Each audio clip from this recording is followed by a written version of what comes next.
the Auburn Blitz Podcast, your direct source for all Auburn all the time with Brett Pritchard, Faith Richardson, and Randy Lee.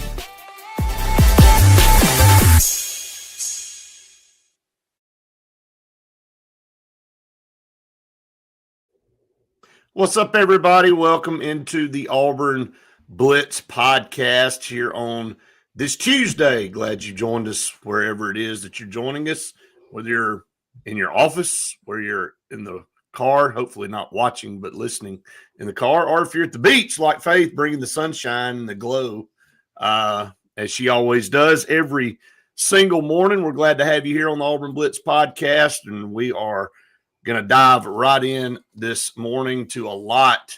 Of course, Bruce Pearl and Johni Broome, lockdown coach and player of the year. We'll talk about that. Some other accolades for some of our other guys.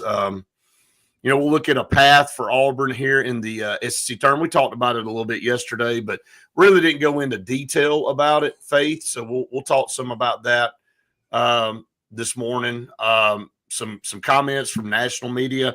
The new poll came out yesterday. Auburn doesn't fall to 2. They fall to 3. Who cares, right? I mean, in the grand scheme of things, it doesn't matter at this point. And I think, I've got my take on it. I'm sure you do too. You and I talked about it a little bit yesterday. Maybe this is what you need. And of course, you want to be number one all the time, and you don't want to ever try to come up with some kind of excuse, because that sounds like a loser way to do it. But really, for this team, that really nothing else to prove in the regular season. So I'll kind of start there. We're gonna go through all of this morning, but first things first. Sensa Green is one of our proud partners here on the program for air that's cool and clean. Call on Sensa Green, the carrier experts here in the state of Alabama, proud supporters of Auburn athletics and the Auburn Blitz Podcast. Scout Program Management, a full-service construction management firm located in Birmingham, Alabama, specializing in educational construction projects. Call on them. And then Bunkers in downtown Auburn, one of our favorite places in the world to be all the time. Great food, great atmosphere. Check out Bunkers on West Glen. We'll talk more about that a little bit later on. We'll have Wade with us on Friday, Uncle T-Bone. Faith, I talked to him yesterday, and with Sensa Green, of course, he's a semi-radio legend there in Auburn by being a caller and now a host and all that kind of stuff. So I look forward to having Wade on with us on Friday. But let's dive into to this talk about the AP poll. I mean, again, Auburn's number 3, Houston's 2, and Duke's 1. The media naturally has been wanting to hoist Duke to that number 1 spot for a long time, and we tried to help them when Florida came into Auburn and knocked us off, and they stumped their toe that night against Clemson, so they couldn't move them ahead of it, so they just left everything the way it was. Then Auburn hung on for 8 consecutive weeks at number 1, and then Auburn drops 2 in a row for the first time this year. So, again, national media is going to do what it is. Look, we beat Houston. Duke beat us. We can go through all of that. It really doesn't matter. The path hasn't changed for this Auburn team. Yeah, no, and when we played Houston, it was so early in the season too, and we've talked about how we're glad that we played them earlier.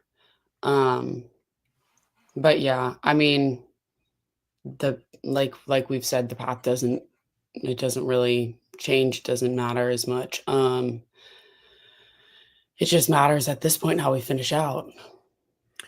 Well, again, you don't want to. If there's anything, you look at this, and we've broken this down a bunch of different ways. You don't want to lose 2 in a row going into postseason, but I don't think this is a normal situation. And I think you look at Texas A&M, it was a very, we talked about it before the game, 3 or 4 days prior to the game, even before we played Kentucky. We thought that's going to be a problem. That was one that we starred as an issue, and it ended up being an issue. For a lot of different reasons that contributed. We didn't play well. We had won a SEC regular season championship, all that good stuff, and tip your hat. Texas A&M won the game, and then Alabama. You lose in overtime. You had the ball in your hand with a chance to win in regulation against a good Alabama team that came in and fought their tail off. So that kind of sets that situation up. Now, now that you're number 3, no target on your back, really. I mean, you're still going to be a number 1 seed in the tournament. So wherever it is, 99.9% sure it's going to be Lexington, Atlanta. You're going to be the number 1 seed in the South. But, I mean, you're not the number 1 team anymore. I mean, you roll into places and now you just go, okay, this is kind of what everybody wanted anyway. Nobody really ever felt like that. We were just kind of in the way of Duke getting that number 1 spot. So let's just go be us now. Now let's see how that changes in the mentality of this team. I think this team's embraced pressure all year.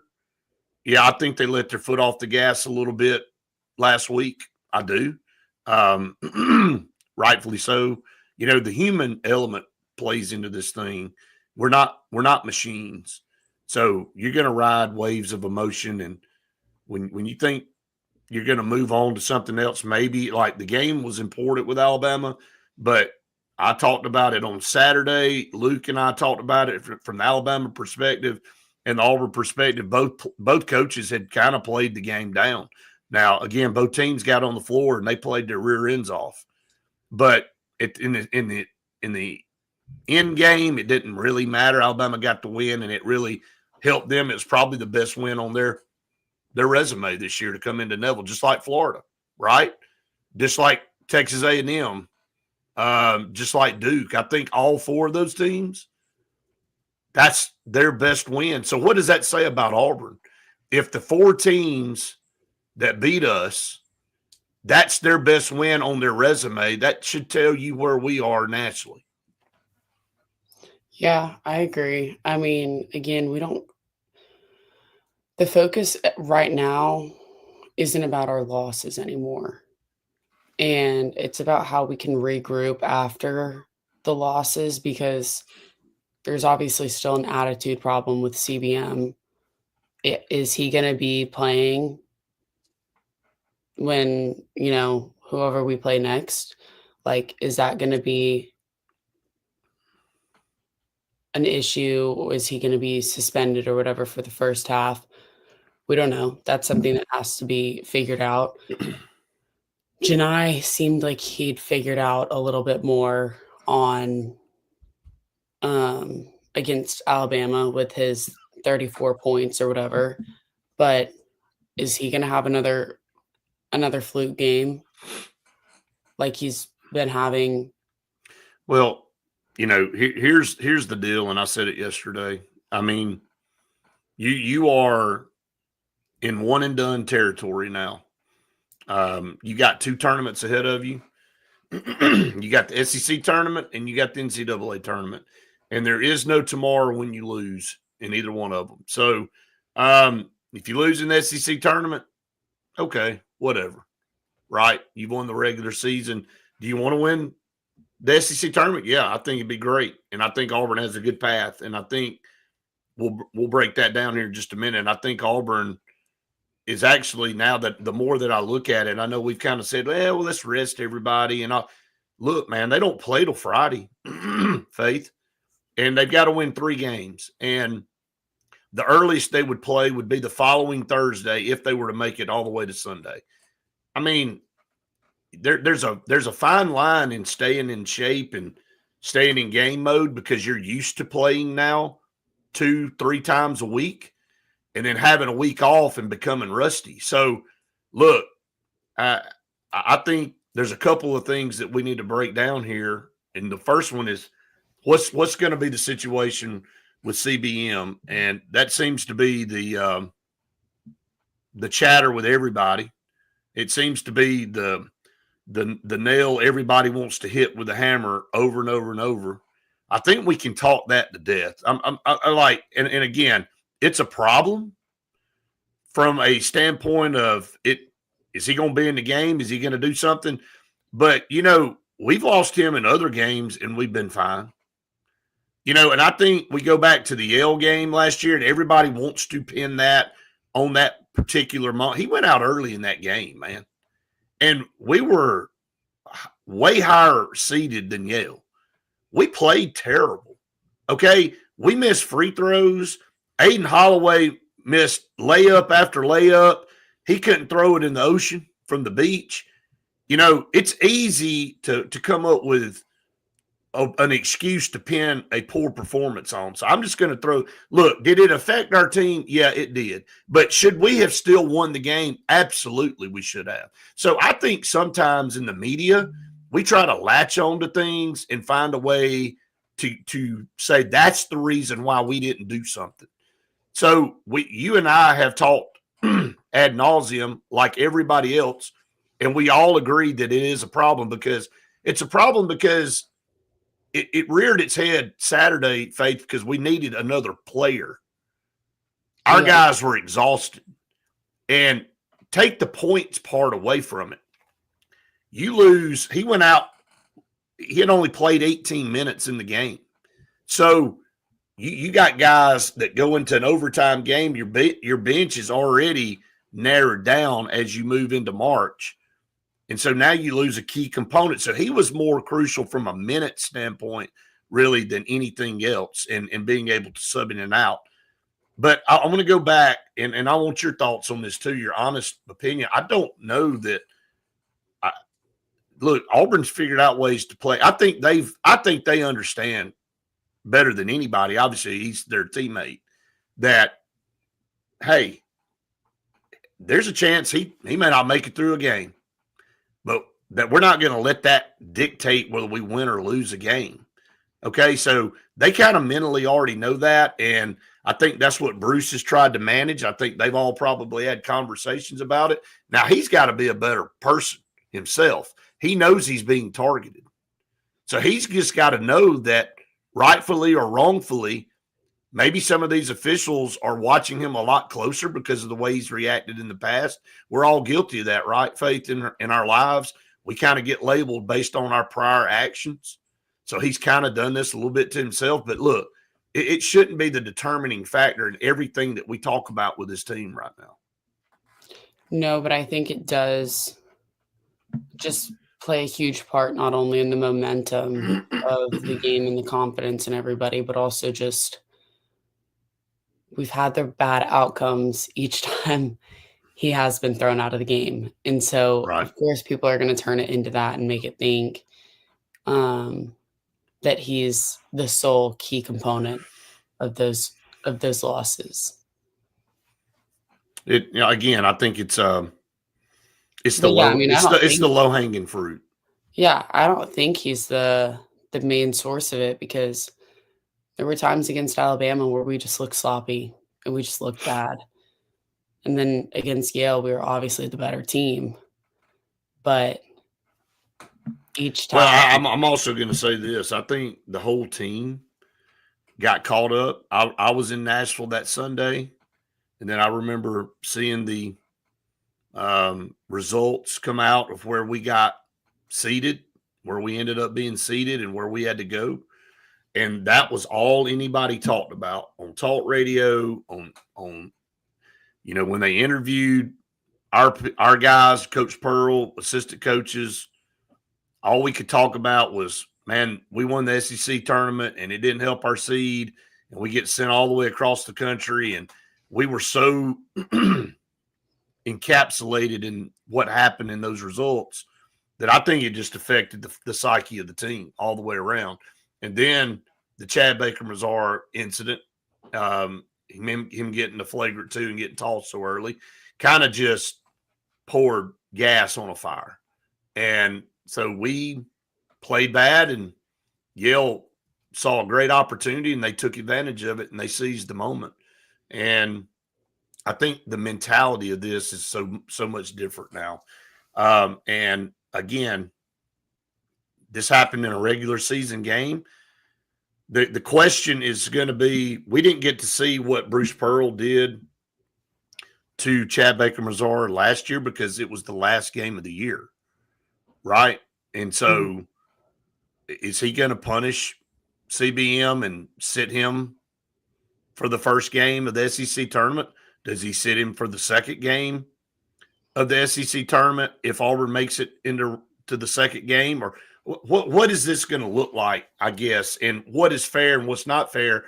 And I've got another take on that, and we'll move on. But your thoughts on that? What do you think we'll see? Do you think we'll see him sit a game, or do you think they've moved on from that on Saturday and they're gonna be full steam ahead with everybody available?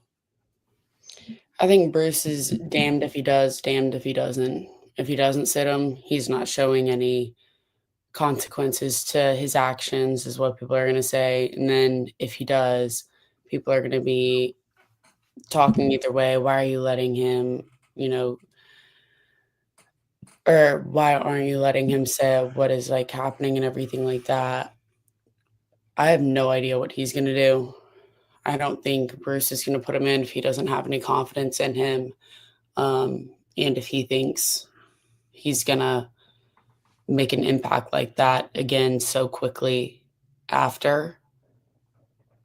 But yeah, I don't know. I think and I'm not going to come on here and say what he should or shouldn't do because it's not my place to do it. And that'll be something that they've already decided, I'm sure, and worked out with the team and all the above, all of that stuff. Now, next question. Can Auburn win a national championship without CBM? I know the answer to this. What is your thoughts? We've talked about the depth in our roster all year. I think it's possible. I think we could. I think he's a key component for sure. I'm going to go opposite of what you're saying. I think he's that important of a piece of the roster.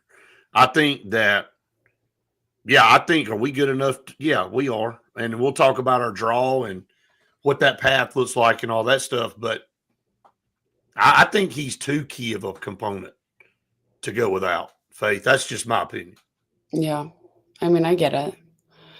I don't know. I think we've seen nights where he's not super hot that, it feels like he's only in foul trouble or. Where would you rank him on this roster as level of importance? Top to bottom. We know who number one is, obviously. Yeah. It's a no-brainer. So Johni Broome is one. Who would be the number two? If we were ranking players on this roster, where does he fall in the mix? Okay, well, I would say 4 to 5, but that's still like, I don't know. I feel like, we can win. So can you afford to take one of your 5 starters away from your team in a tournament setting? Probably not, but I still feel like he's like, I don't know. I'm not trying to needle you here. You know that. I'm just trying. I'm playing devil's advocate here. No, I think you're through it. Why is he doing a pop quiz to me this morning? You're sitting there going, why does he keep hammering me with all these questions? I think he's a key component for sure, but at the same time, well, this just shows this. I would like to lose him over Denver Jones or Johni. I would rank Denver Jones ahead of. Yeah, I would rank Denver Jones ahead of Chad Baker Mazar. I have him probably number 3 or number 4. Okay, so I'm like a little bit below. Right, what you think. But see, this is totally unscripted for all of you out there watching. See, we didn't orchestrate this. I'm throwing this out there to Faith for the first time. I wanted to see her honest reaction. Jerron, we got some comments coming in from Jerron and Glenn. Glenn said you got to have him on the court. Jerron said we can't win it all without him. He brings too much to the table. 3-level scorer and top-notch defense. Glenn said a 4 to 5 is right. So he's agreeing with you. Faith thinks he's about the 4. I've got him at 3. So what would you switch? Jerron's got Broome, Kelly, Denver, and CBM. He's got him at 4 too. So you're winning out right now in the poll. But I've got Denver at 2, CBM at 3, and then Miles Kelly at 4. I'm just opposite there of what Jerron. Wait, who do you have 2? Denver Jones. I thought you just said you have Denver at 3. I was like, wait, I have CBM at 3. Yeah. I have Denver at 2. Yeah, I mean, again, I think we all can agree that he's one of our top 5 players. I mean, that's a no-brainer. And so the whole point in this is that if he's 3, 4, 2, whatever, can you afford to lose one of your top 5 guys in a tournament setting? And I think the answer to that's no. Because there's a reason he's a starter. There's a reason he's in that role on the number 1 team in the country that's been the number 1 team in the country. I know technically they're not now because the new AP poll came out. But at the end of the day, that's how important he is.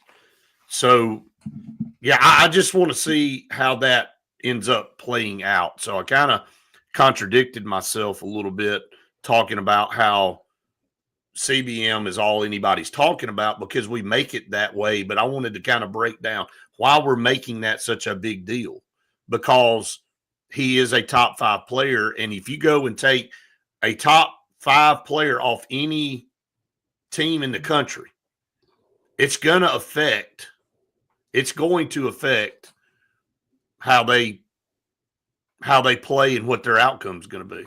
So what are you saying for Saturday? Is he in the whole time, or is he out the first? You talking about Friday? Yeah, Friday, yeah. So you're already giving us a win, right? No. Now I'm gonna jinx it. Oh, it's too late. You've already said it now. So, yeah, I don't think he's suspended.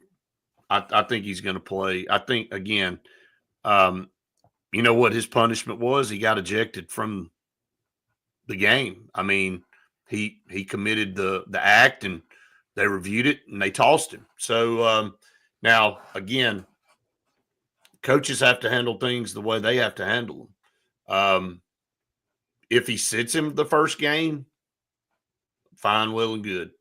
If he doesn't, I think what you see there is that they've moved on from the situation. Whatever has happened was handled internally, and again, we love our team, but we're on the outside looking in. We're not in that locker room. Nobody out here doing what you and I do every day is in that locker room.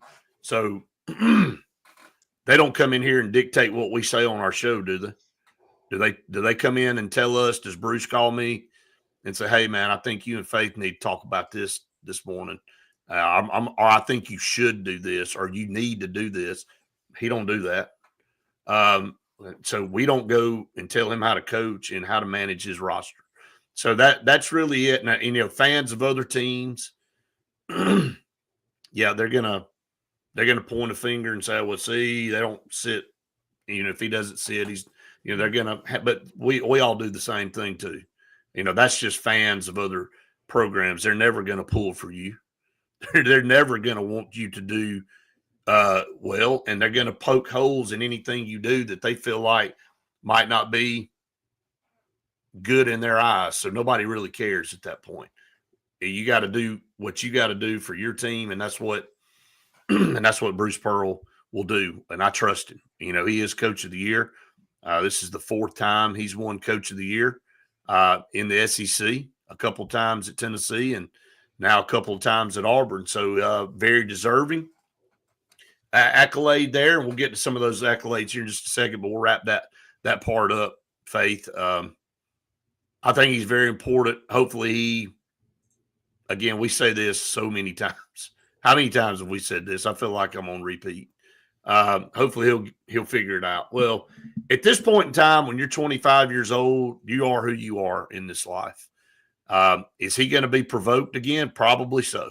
How does he handle it? It'll be based on what the moment is. I truly think that's how it all breaks down. It's how you feel in that particular moment, and what has led up to that point will decide how he reacts. That's it. Yeah, I'm sticking that behind you. I'm with you on that. All right, so let's talk about the path for Auburn. It's pretty good path here in the SEC tournament. You're in the side of the bracket where South Carolina and Arkansas have to play each other on Wednesday, which is tomorrow. It's crazy to think that we're here at this tournament already. And then the winner of that game, and I'm going to say, although you better not sleep on South Carolina, Arkansas, I know their record's terrible, but they have been in so many games this year, and they've just kind of got the bad luck draw. Somebody is always that team. Pretty good roster, some pretty good players. Just can't really get over the hump. But you're in a tournament setting now where everybody's 0-0. So I'm going to say Arkansas wins the game and moves on to play Ole Miss. Now, what's better for Auburn? Ole Miss or Arkansas? And I've got my thoughts on this too, but I want to hear yours. Arkansas or Ole Miss? Who does Auburn want to play here? See, I would like us to play Ole Miss so that we can beat them again, so I can have this little fly. You're that okay. That doesn't count. That you're biased against. But that's all I've heard. Okay, Well, I understand. I get it. I don't But you have ulterior motives. Yeah. On that. So I don't know. The way we played Arkansas was disgusting. Right. And I know we can beat them better.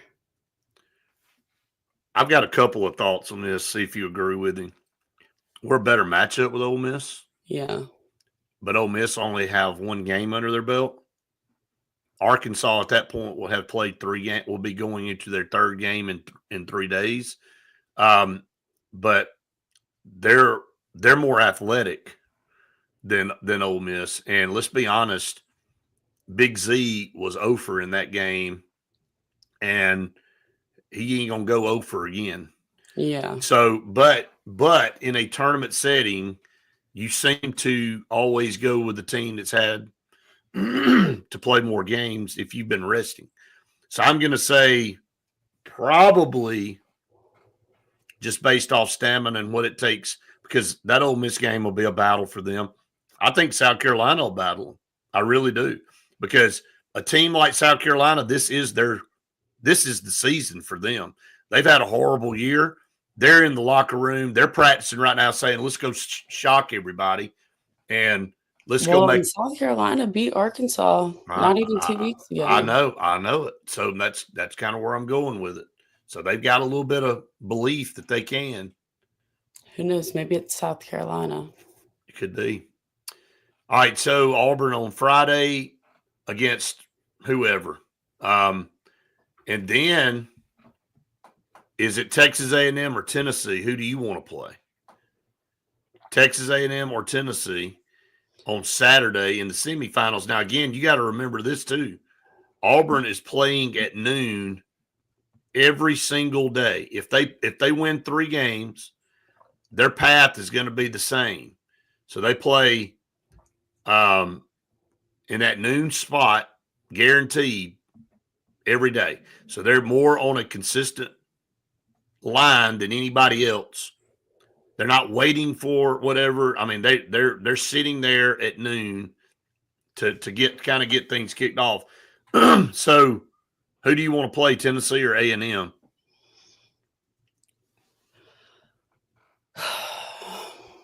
Well, Texas A&M is going to be a little more tired than Tennessee. Yep. So But is it too soon? Is it too Well, soon? just think about the battle they're going to have to go through. Yeah, I'm I taking mean, Texas A&M is who I and I want. know Texas A&M's not a great matchup for us, and we've talked about that, so we're all about to throw up. But I'd like another shot at them because that's a team that beat Auburn. And look, I'm looking at checking boxes. How about knock Texas A&M off and go, okay, there's one of the losses. You avenged that one. Yeah, because So it's gonna be a bigger deal now than when they beat us. right. So regardless if it's Tennessee or A&M, you get to the championship game. And again, all this hypothetical stuff is it Alabama or Florida? Who do you want to play? Neither. Oh, I'd come rather play on. Alabama Come again. on. Come on. Yeah, I'd rather play Alabama again. I don't wanna Now, play Florida. all right, I've got another theory on that.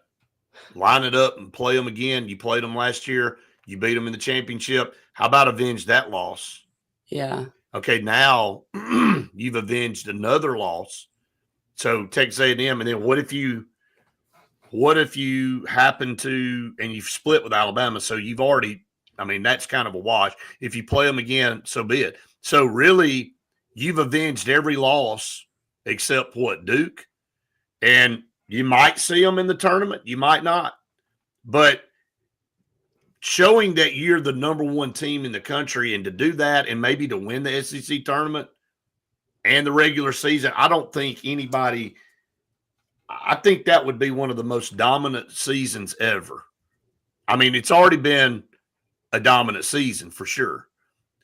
But you go back and you win those games, and from the psyche standpoint, I mean, hard for anybody to argue with that product at that point.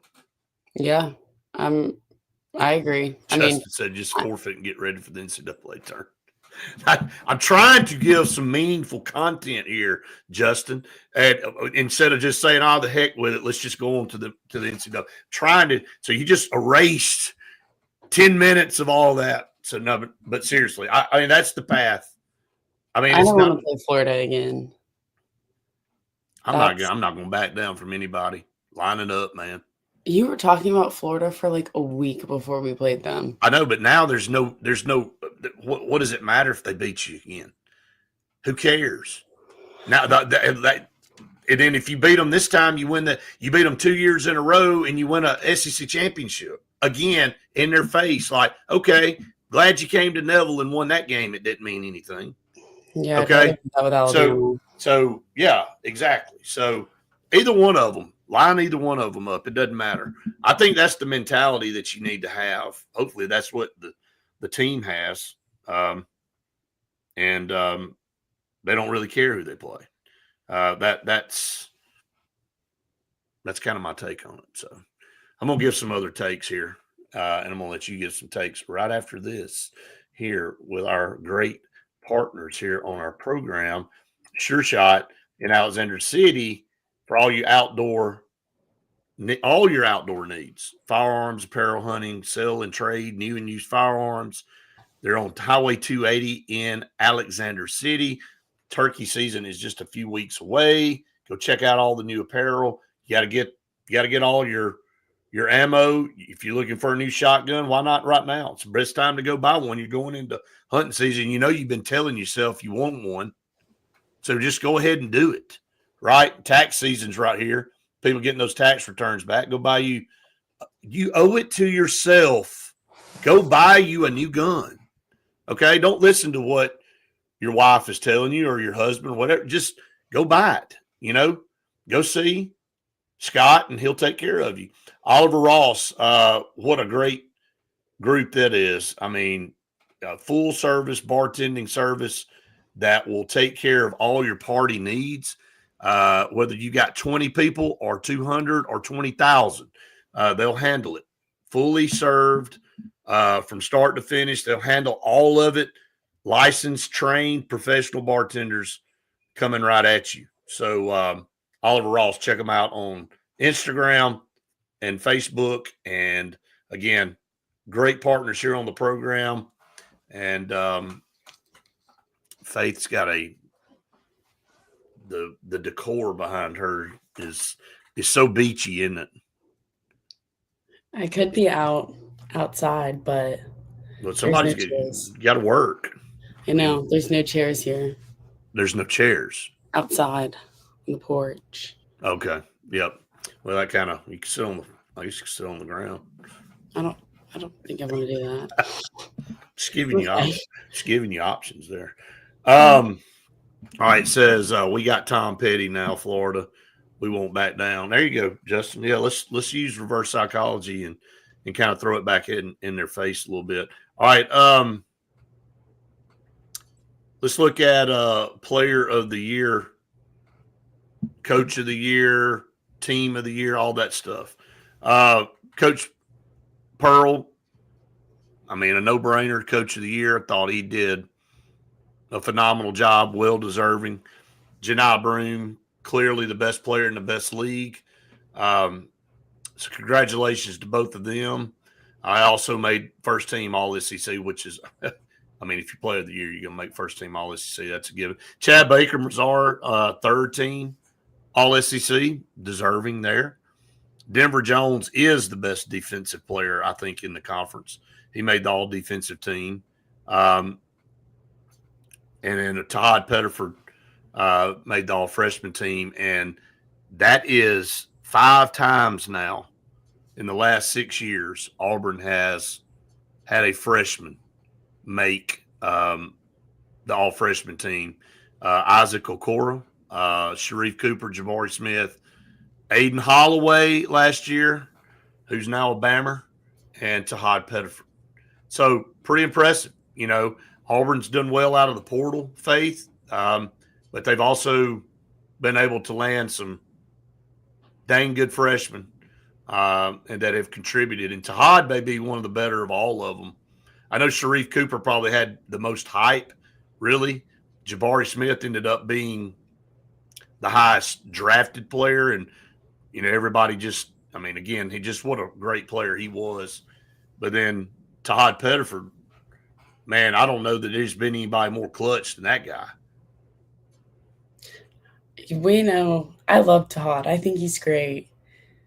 And I've said it from the very beginning of the season. I was like, I want to see this kid get more minutes. He deserves it. And I feel safe when he's got the ball in his hands. You feel safe? Yeah. Like you got a blanket on or something? Like you're all secure. One of those thunder blankets. Snuggie or whatever it's called. So, I don't know. Could be an NIL deal with Todd. Hey, that's a good idea. When the ball's in my hands, I make you feel like you got a Snuggie on. So that's Todd.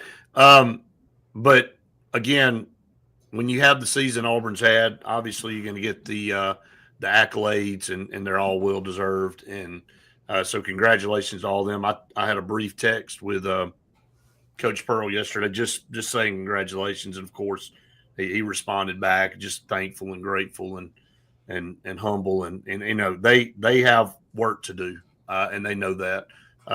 They appreciate the awards, and that'll be a time for reflection after the season's over. But they're on to bigger things in their mind. All right, you know, again, us in the media, we tend to have a take, right? But then sometimes people can't get past their bias enough to make a reasonable take on something that what they say is just completely stupid. And Danny Cannell, like, look, I know Danny Cannell is a football dude, and he hates Alabama. So we kind of all have that maybe in common a little bit. But, you know, sometimes it's better to stay mum on something than to open your mouth and remove all doubt that you're an idiot. Or to type on Twitter or whatever platform and confirm that you're a complete buffoon. And so that's what Danny Cannell is. And look, there's a bunch of them out there, and I'm not saying I've got the best take on things all the time, but I can see past my orange and blue glasses sometimes. Like, I thought I did a pretty good job of that yesterday, Faith. I'll kind of pat myself on the back when Luke and I were kind of going at one another, and Luke kind of saw my point of view and I saw his. I'm not to the point where like I'm going to say I don't really care what it is. I'm going to say I hate them regardless and look like an idiot. But like Danny Cannell, and I'll read this for all of you out there that didn't have the pleasure of reading this stupidity. I'll help you. Duke is clearly the best team in the country. Clearly. Oh, just so clear. I mean, what the hell has everybody else been doing this year? Oh, but just clearly. I mean, they have the best player in the country. They own the head-to-head over Auburn. They smoked their rival who has sucked, and I'm a North Carolina fan, but they smoked their rival, unlike Auburn who lost at home. Completely dominated when it matters. Should be the 1 seed, but probably won't because of the season-long hype machine. What season-long? What do you mean? What you're so stupid that you contradicted yourself in your own tweet. And I still call it tweets because how do you say X? How do you say X post or something? I mean, but like literally, man, you kill your credibility when you're that stupid and that biased. I mean, I don't want to hear anything else you have to say because it tells me that you're incapable of being reasonable. You hate the SEC, so it wouldn't have mattered if it was Alabama or Florida or Tennessee or whoever the hell it was. Duke, in his mind, was already the best team. It didn't make a rip. What happened? They could have lost 10 games this year. But somebody was better than whoever the SEC had. So, I mean, it's just so stupid, man. I mean, you look so dumb. And if I type that in favor of Auburn, saying that we're clearly, I mean, just so like nobody else is even in the conversation. Like, why has the media not had Duke up there since week 1? It don't matter what anybody does. Let's just vault them up to the top and to hell with it. That to me, again, sorry, that's my rant for the day, but it's just stupid. At Florida State? Yeah, he played at Florida State as a football player. Yeah, he obviously hates the SEC. Well, that's my point. Like if you have ever I'm seen, just saying, why are we shocked? I'm not shocked. It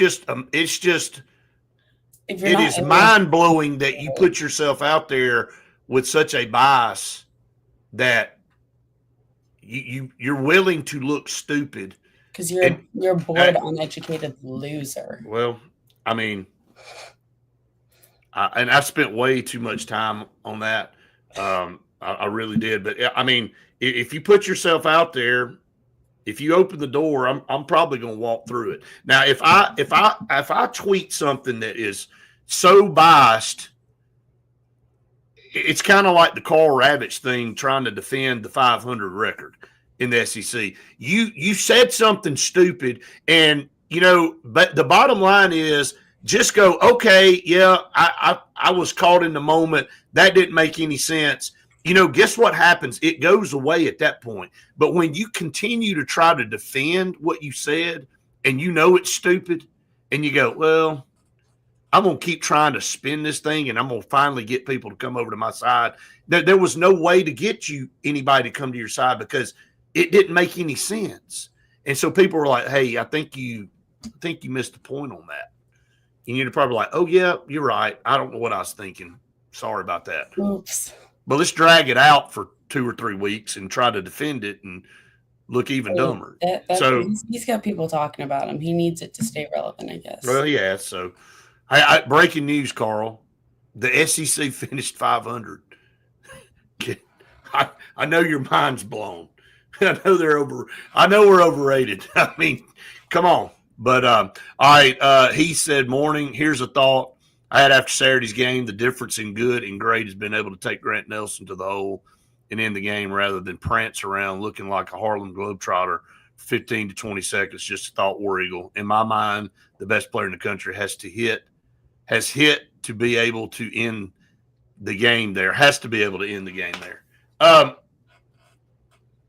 Look, Heath, look, I said it yesterday. We've seen him hit that shot before. Should have taken it to the hole, or Bruce should have called a timeout and restructured that play, and kind of got something drawn up. But, he had the ball in the hand of the best player in the country for the most part. And you kind of ride with that. I'd probably ride with that if in most scenarios. But, if you think that wasn't the way, you didn't like the way that possession was playing out, maybe Bruce Pearl calls a timeout there to restructure and kind of set something up. But it didn't work out.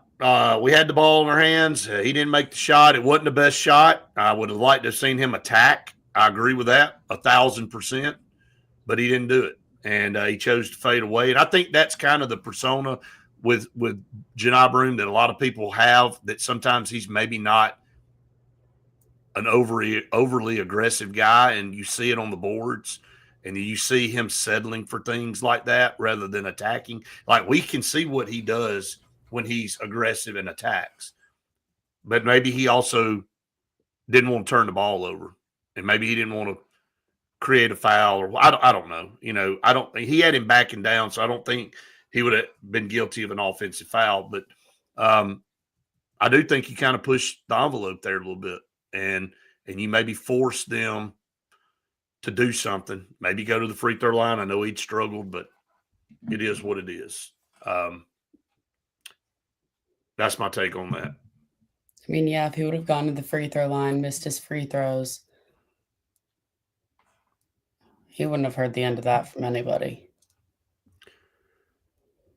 Well, and again, you had the ball in the best player's hands coming down the stretch. I mean, we can analyze. It's easy to analyze on a Tuesday or a Monday after the game's over and say, I would have done a woulda, coulda, shoulda deal.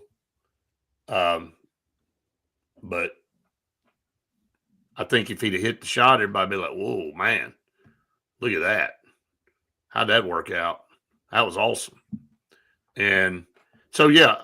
All right, I want to go back to the poll. All right, Auburn had been number one for 8 straight weeks, going on to 9. They lose 2. They drop to 3. Is that warranted? I mean, both Houston and Auburn are 27-4. I remember Houston lost a game earlier this year and moved up a spot. How did that work? But anyway, look, Houston's great. They're number 1 seed. Duke's the number 1 seed. Auburn's the number 1 seed. Florida is the number 4 team. Alabama's the number 5. All right, is Florida going to be the 4th number 1 seed, or is it going to be Alabama? Everybody's got 4 losses except Duke. They've got 3 losses.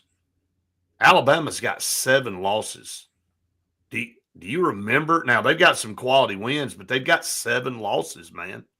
Do you remember a team getting a number 1 seed with 7 losses when they've got 4 teams ahead of them that have 4 losses, and 2 of them are from the same conference as them? No. Now, they put themselves back in the conversation by beating Auburn in Neville Arena. So I think they had pretty firmly moved down to a 2. And I think a lot of Alabama people had just consoled themselves that they're going to be a number 2 seed, which is fine. Still great.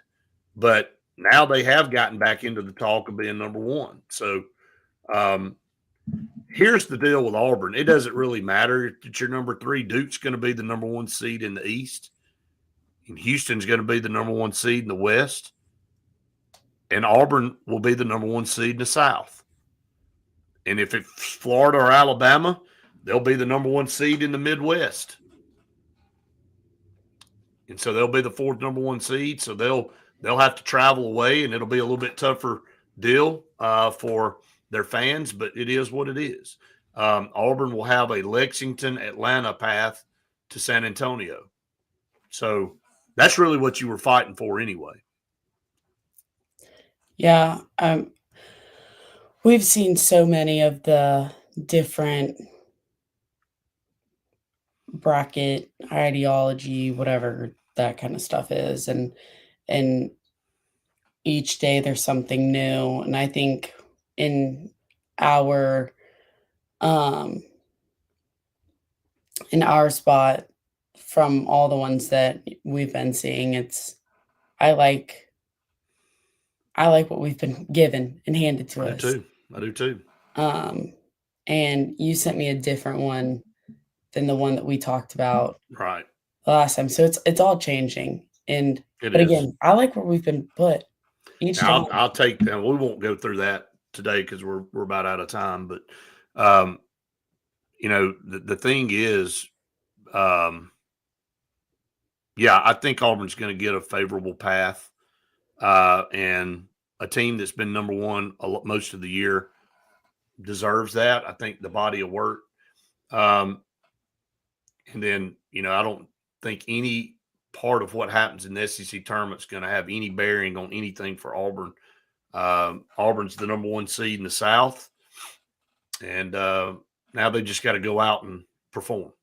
And we'll see what happens. It'll be fun to watch. There's no pressure this week. If you win the thing, that's great. If you get put out first game, whatever. Just don't put so much stock into any of it, right? Just don't get ejected. That's a good start. Keep everybody on the court. There you go.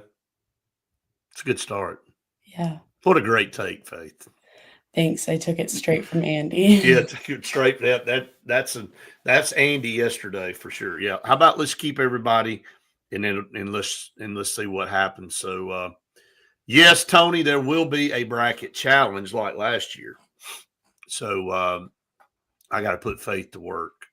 She's got a lot to do when she gets off of her 830th vacation. So yes, we'll be putting a bracket challenge together. It's going to be a lot of fun like last year. And yeah, we'll have some prizes and some things to give away as part of that.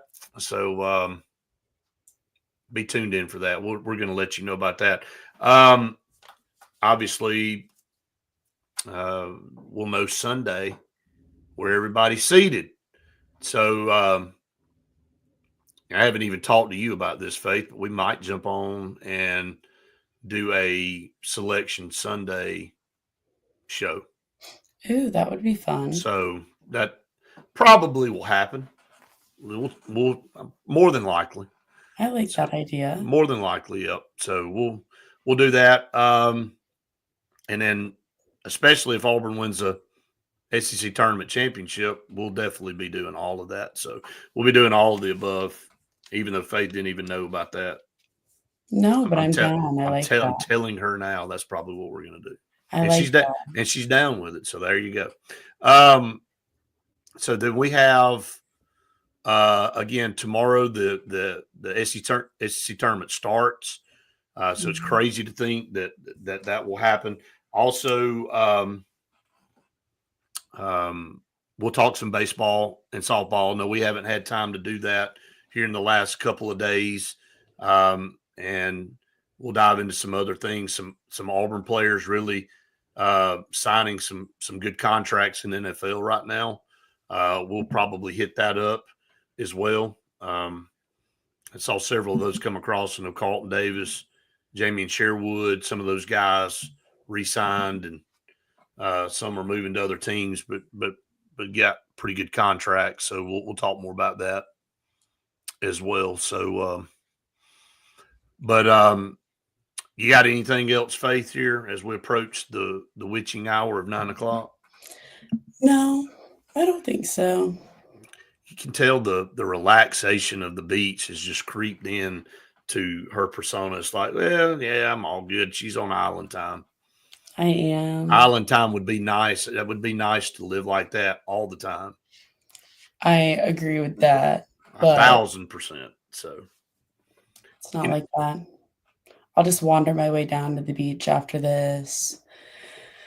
Close my eyes, take a nap. Is it worse to come back? What's worse, the day before you come back from the beach or leaving and coming back from the beach? Because you're sitting there and you're going, God, I've got to get back and I've got 8,000 things and I've got to do this. And I mean, I don't know which one's worse, actually, physically getting in the car to drive back, or the day before when you're thinking about everything you got to do to come back? You can do that on the car ride back. Come Okay. on. So I'm not thinking about it. Are you kidding me? Why am I not surprised? Like, the only thought I Only have thing you're thinking is about the is UV. the chair in the sand. But enjoy your time down there. Seriously. Thank you. I know you didn't need me to tell you that. You don't have to You didn't tell need to, I didn't need to tell you to enjoy your time. So you're going to do that. You've got that all taken care of. So always great to have all of you comment. Again, we're kind of keeping you up to speed, and I mean this is so awesome what we've had just in the last 2 weeks. I mean, seriously, Faith. I'm gonna pull it up because I haven't looked this morning. We are at 1498, so we are too shy of 1500. We literally have almost added 1,000 new subscribers in the last 2 weeks. So kudos to all you. I mean, this has nothing to do with us. Maybe it has a little bit to do with us because you tune us in and you want to see the content, and we're so appreciative for that. We really are. Building the Auburn Blitz brand, and we're going to do everything we can to continue to bring you the best content possible.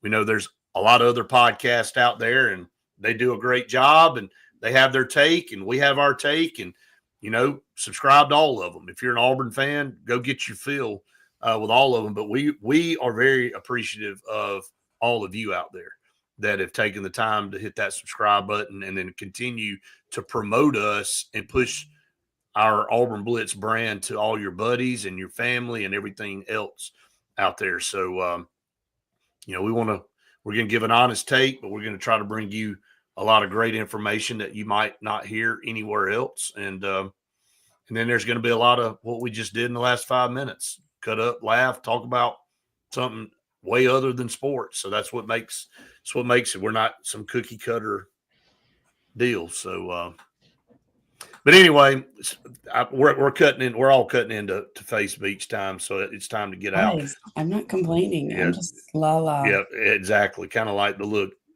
when you saw the sliders come out at Bunkers. Speaking of Bunkers, go to Bunkers on West Glen and get some of those great steak sliders. They may name them after Faith before it's all said and done. I'll talk to Alan about that and see if Joey. Joey may, may have a conversation about that.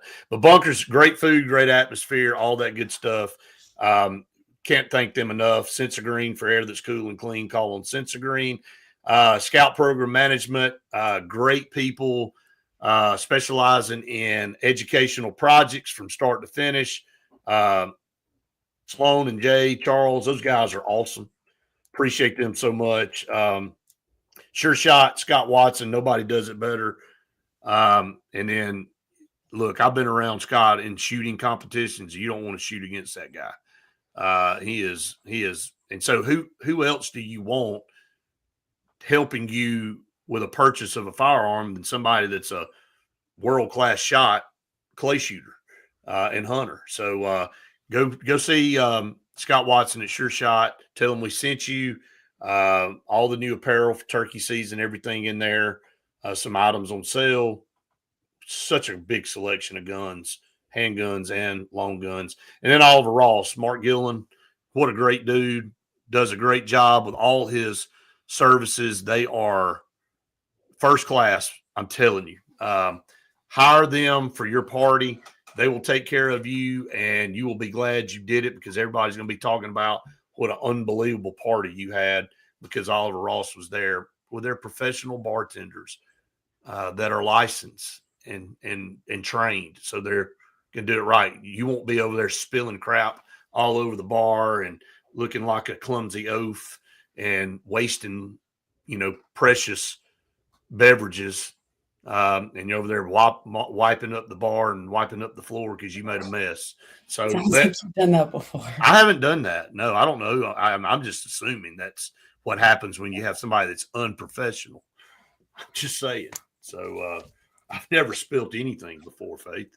Okay. So anyway, we'll end on that lie. So again, we appreciate all of you out there that tune us in every day. The Auburn Blitz Show will be on at noon today. I will be there. So you got a double dose of me today. Whoopee, right? I'll be with Andy. And then, again, we'll be back with you in the morning for another episode right here of Auburn Blitz in the morning. And we hope all of you have a phenomenal day, not just a wonderful day. Play the game Faith plays. The greatest day ever. Best day ever game. The best day ever game, not the greatest day ever. The best day ever. I guess you could sub greatest in there too. Yeah, same But thing. the best day ever. Wake up. Today's the best day ever. It's even better than yesterday. And I'm going to the beach, and that's my It best truly day. is the best day ever as I get ready to go to a meeting at 10. So I'm not going to say it's the best day ever for me, but hey, look, You gotta play the I'm game. very thankful for opportunities. So, There you and go. thankful to all of you guys out there. Have a great day. War Eagle. War Eagle.